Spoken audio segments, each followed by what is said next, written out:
इस वीडियो में आप सीखेंगे -1 और 0 के बीच में तीन परमेय संख्याएं यानी तीन रैशनल नंबर्स कैसे फाइंड करें।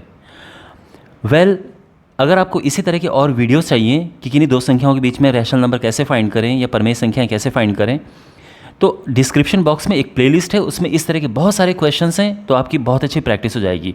इस वीडियो में हम -1 और 0 के बीच में तीन परमेय संख्याएं फाइंड करना सीखेंगे, ठीक है। तो देखो, इसके वैसे बहुत सारे तरीके हैं फाइंड करने के, लेकिन मैं आपको सबसे कन्वीनियंट तरीका बताता हूँ जिसको आप एग्जाम में भी यूज़ कर सकते हैं और बहुत आसान तरीका है। जब भी हमें दो संख्याओं के बीच में कुछ परमेय संख्याएं फाइंड करनी होती हैं, तो हमें क्या करना होता है कि उनके अपॉन में भी नंबर चाहिए होता है, इनके अपॉन में चाहिए होता है। अब इनके अपॉन में कोई नंबर नहीं है तो हम नंबर लेके आ जाएंगे, ठीक है। अब देखो, बहुत सिंपल स्टेप है, आप आराम से समझ जाओगे। तो हमें क्या करना है कि -1 और 0 के बीच में हमें ज्ञात करनी है तीन परमेय संख्याएं यानी तीन रैशनल नंबर्स। अब यहाँ पे जैसा कि मैंने आपको बताया कि इनके अपॉन में कोई नंबर होना चाहिए, तो अगर कुछ नंबर नहीं है तो हम 1 लिख देते हैं, ये ध्यान रखना, ठीक है।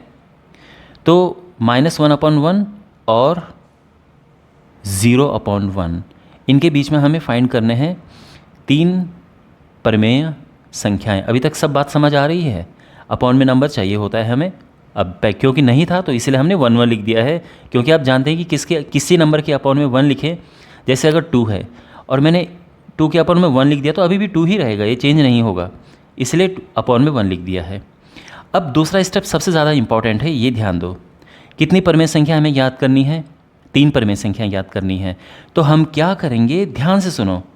जितनी भी परमेय संख्याएं याद करनी होती हैं उससे एक ज़्यादा जो नंबर आएगा, यानी 3 ज्ञात करनी है तो 3 + 1 यानी 4 से ऊपर नीचे गुणा कर देंगे, से अंश और हर में गुणा करने पर, ठीक है ना। तो जो जितनी भी परमेय संख्या ज्ञात करनी होती हैं उससे एक बढ़ा के, अगर हमें 10 ज्ञात करनी होती तो 11 का ऊपर नीचे गुणा करते। तो यहाँ पे अब हम करेंगे 4 से ऊपर नीचे गुणा,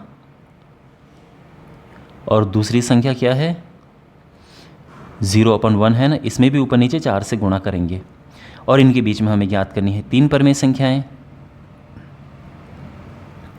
अच्छा, अब देखो ये क्या हो गया, यहाँ पर ये जो है -1 से मल्टीप्लाई करके ये 4 आ गया और नीचे भी 4 आ गया, समझ गए ना, 4 × 4 4 × 4।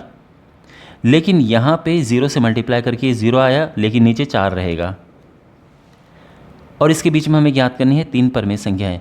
अब आपके मन में एक प्रश्न उठ रहा होगा कि सर हमने ऐसा किया क्यों, हमने मल्टीप्लाई क्यों किया? उसका रीज़न ये था माय डियर कि आप यहाँ देखो, ठीक है ना। यहाँ जो है ये नंबर है -1, मतलब माइनस को भी हम इसके साथ ले लेंगे। ये नंबर है -1 और ये है 0।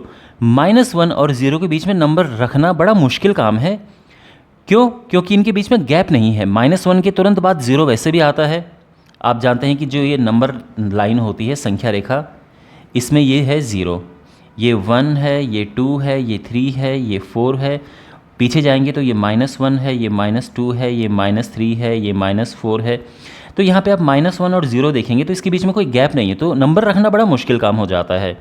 ये गैप को बड़ा करने के लिए हम ऊपर नीचे मल्टीप्लाई करते हैं। अब तो आपको समझ आ गया ना कि हमने ऐसा किया क्यों।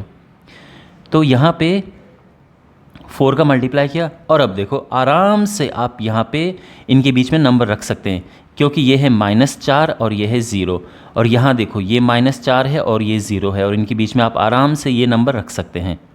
तो सिंपली आप यहाँ पे ये लिख सकते हो = -3/4, -2/4, -1/4।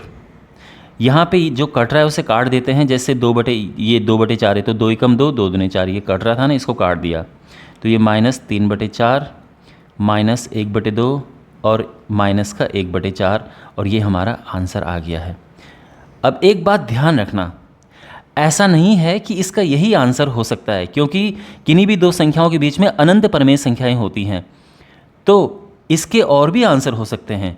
अगर मैं कहूँ कि ये -1 और 0 है, इनके बीच में क्या क्या नंबर आते हैं? इनके बीच में -0.9 आता है, -0.8 आता है, -0.7 आता है, -0.6 आता है, ये सारी के सारे परिमेय संख्याएं हैं, और ये अगर आप ये लिखो तो ये आंसर भी सही आएगा। तो ऐसा कुछ नहीं है कि यही बिल्कुल यही इसके आंसर हैं, इनके अलावा कोई आंसर नहीं हो सकता है।